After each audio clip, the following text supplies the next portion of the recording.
giant snakes, winged demons, evil sorcerers. A good barbarian can take 'em all on. Yes, today on Dragon's Teeth, we're talking about the return of Conan.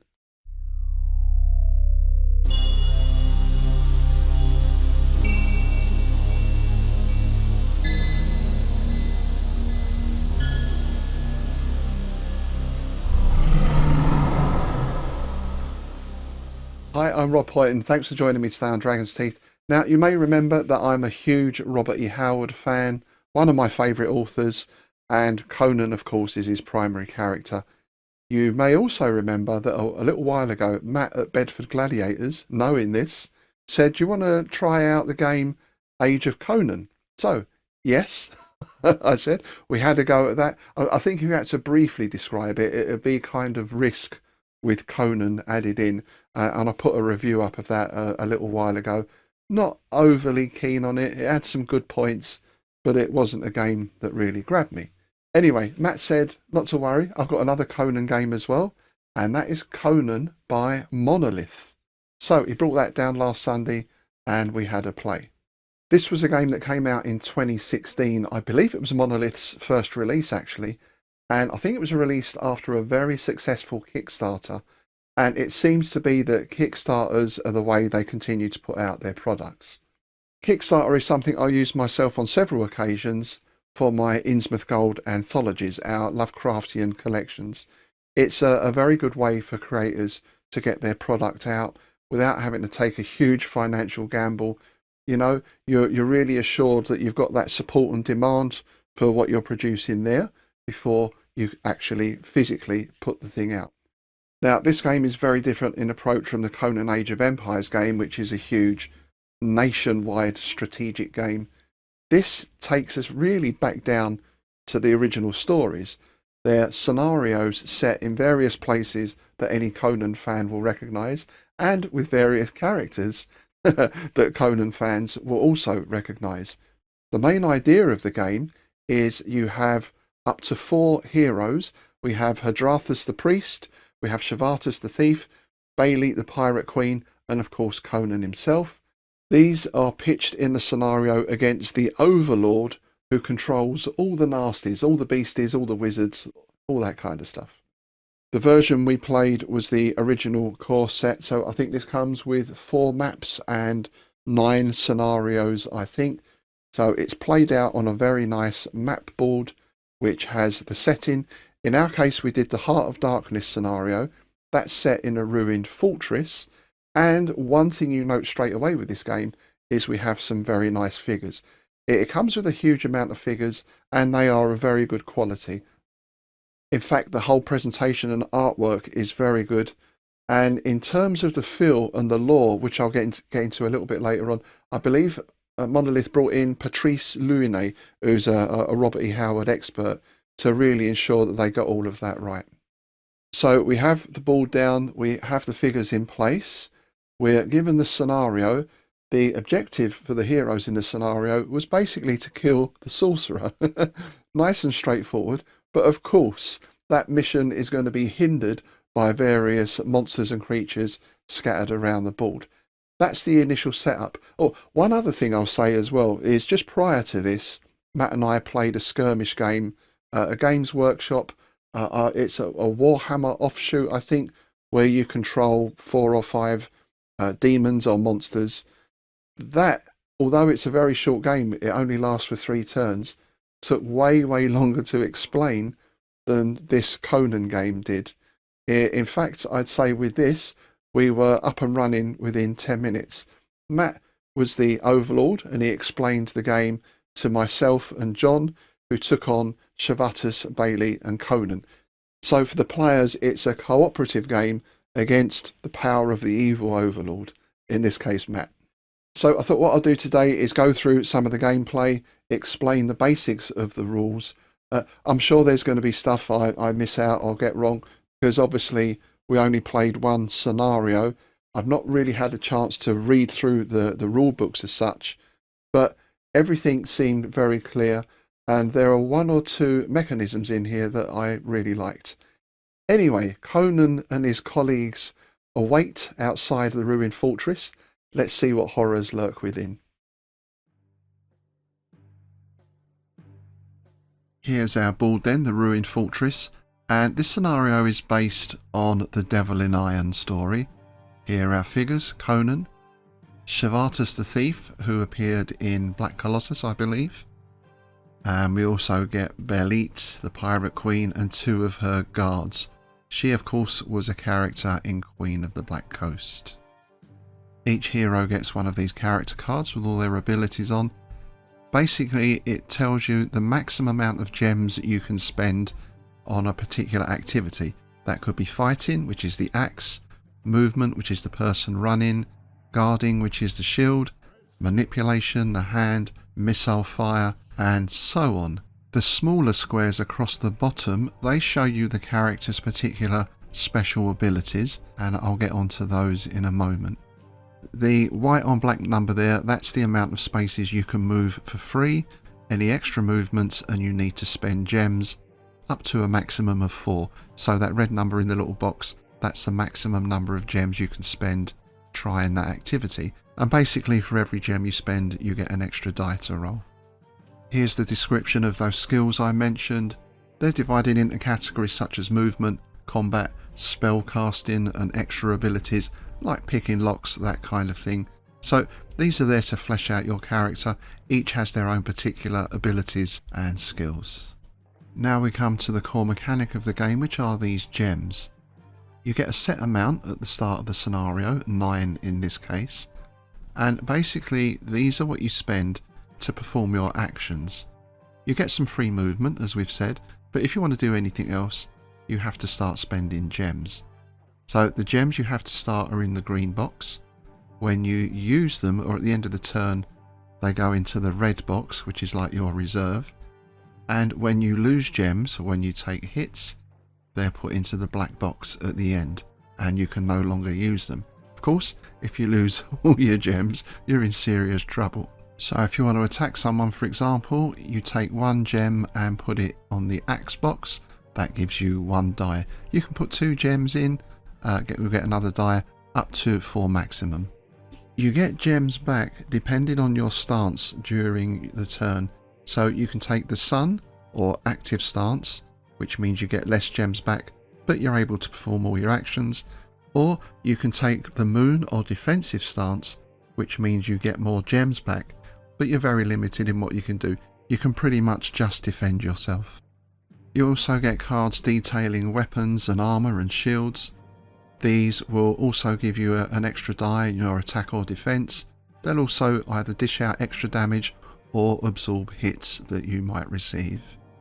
And you will receive hits, believe me. And here's the card for Belit's guards. She has the leadership ability, so at a cost of a gem, she can activate her guards, and there are their abilities and statistics. So they don't actually get gems, they're just controlled once they're activated.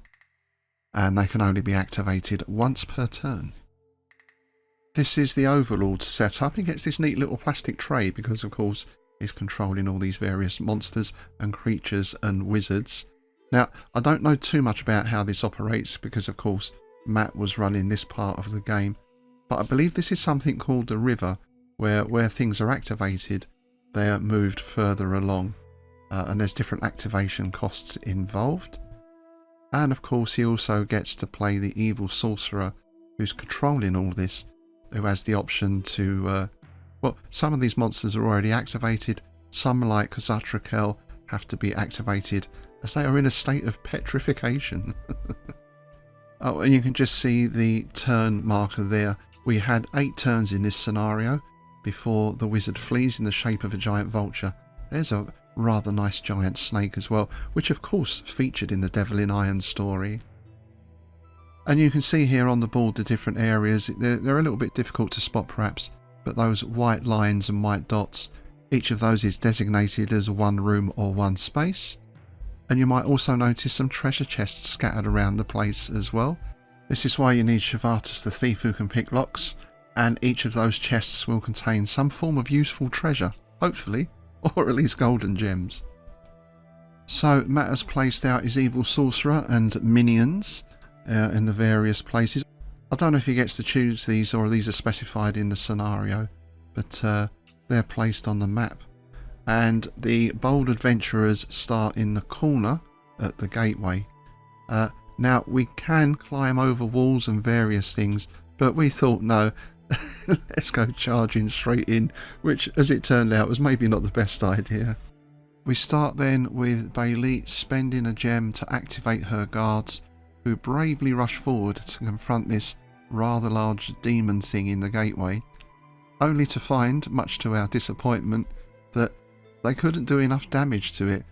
I think they could do a maximum of 2 damage, and it had an armour value of 3 on its hide. So very brave, but not very effective.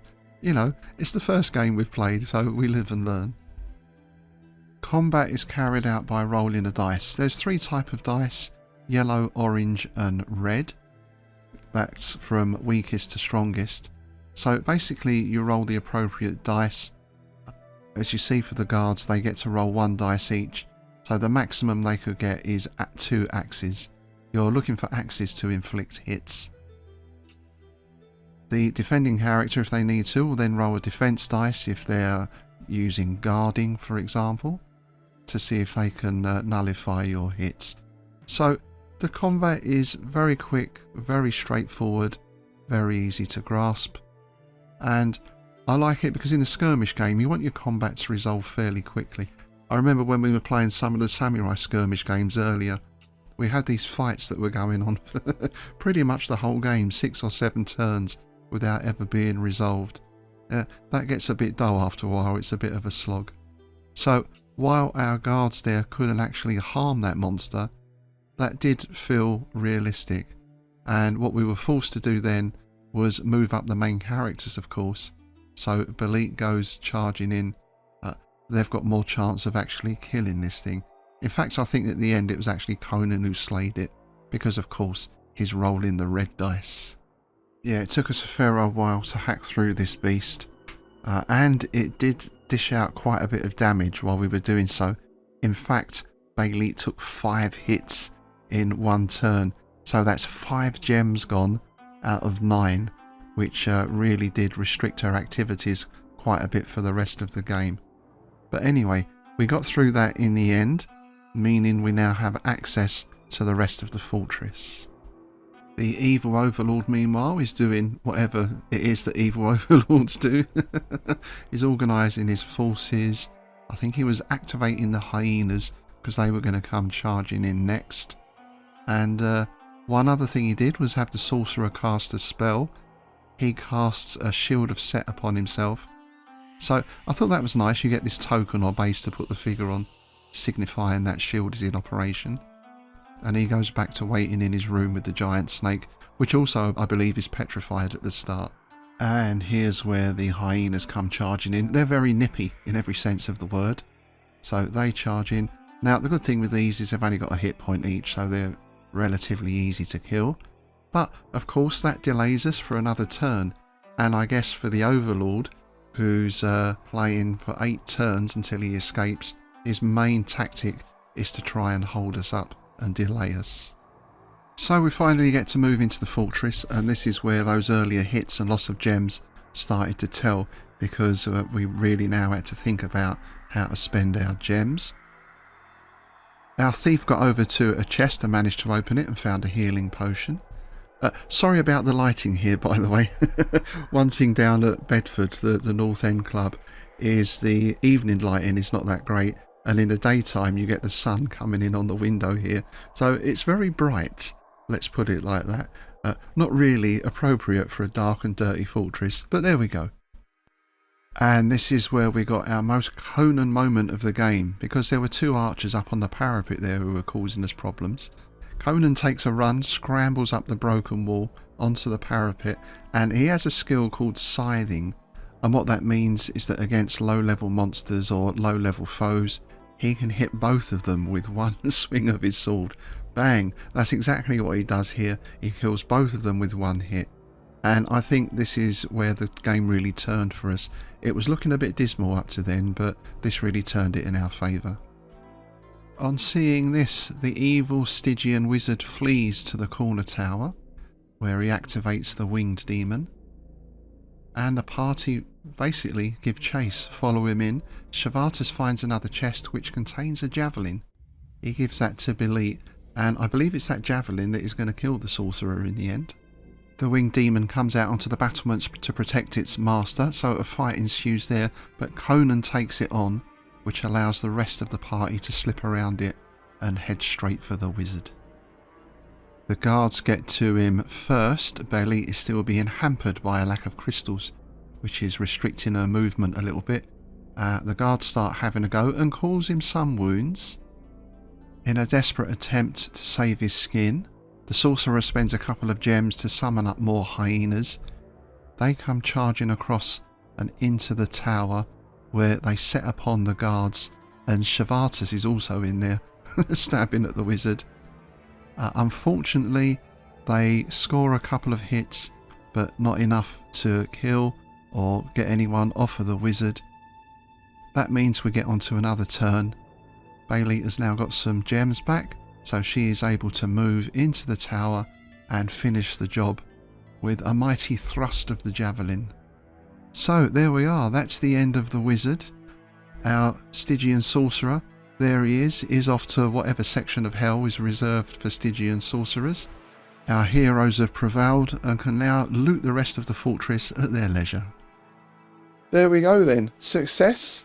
At one time, I didn't think success was possible. About halfway through the game, we seemed stuck in that middle bit. And yeah, things were looking a bit shaky. But, well, in true Robert E. Howard style, Conan came bounding across the room, climbed up to the parapet and slew two of the guards with one stroke of his sword. All good stirring stuff. And from there, we were able to get in and kill the sorcerer. So I would say overall, the scenario felt nicely balanced. I think Matt was being a bit kind to us. This was our first time, so we're a bit sort of, oh, can I do this? What happens there? Anyway, did I enjoy it? Would I play it again? Well, yes, to both of those.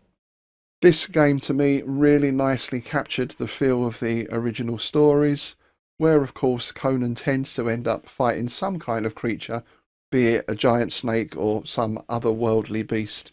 So it got that very well. And I think the outstanding thing for me was this mechanic of gems.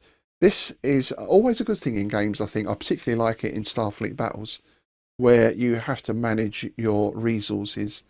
I guess you could say you get an element in that in every game. But if we compare it to the game we played just before this, that skirmish game, that all to me comes down much more to reading numbers off of cards. It feels a bit more sort of top trumps without much strategy involved.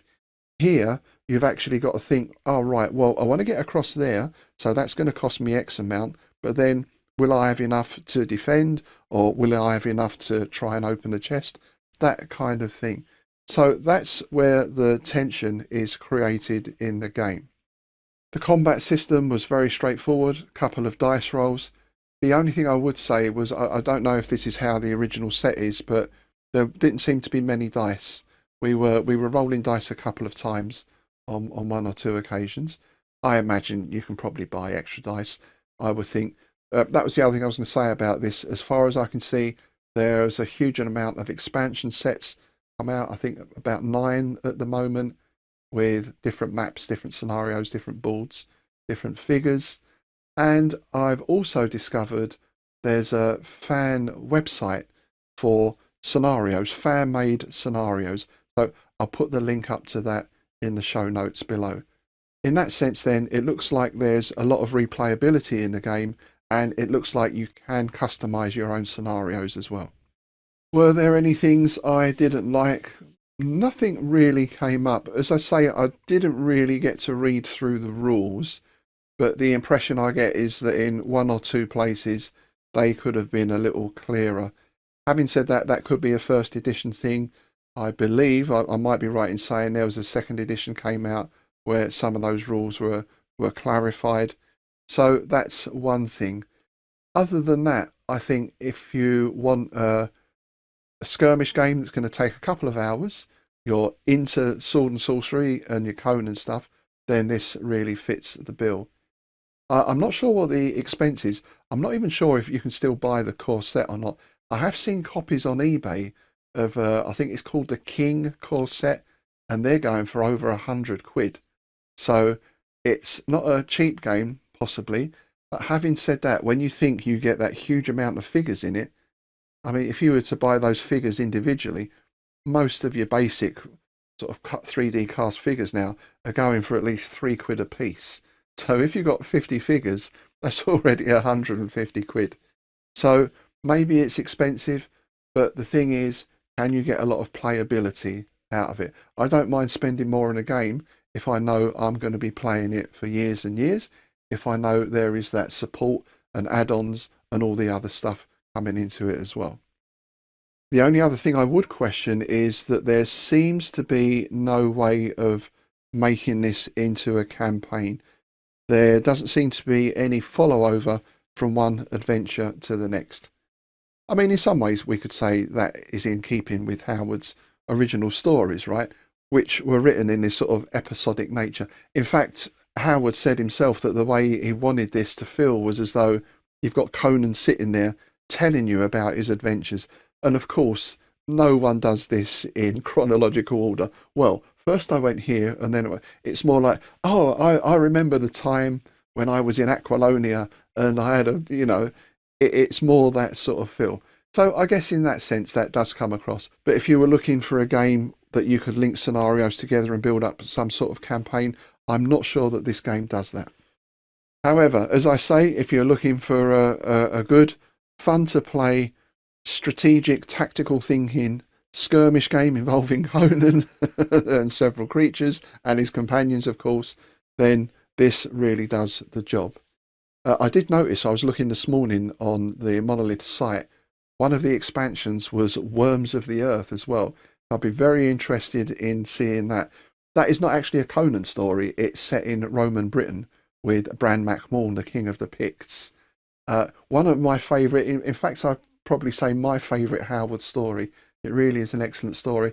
And one reason I bring that up is because I've just finished the first draft of a new novella, and that is a sequel to Worms of the Earth.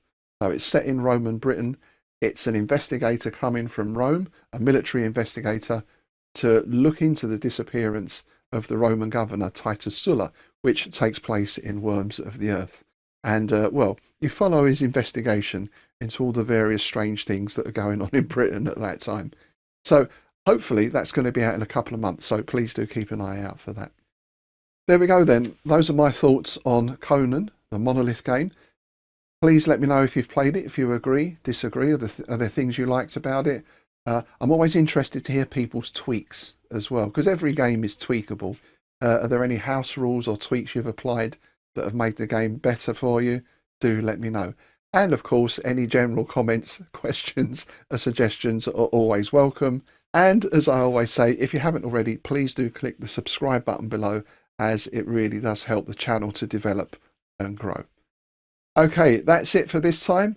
Keep your sword sharp, and I'll see you soon.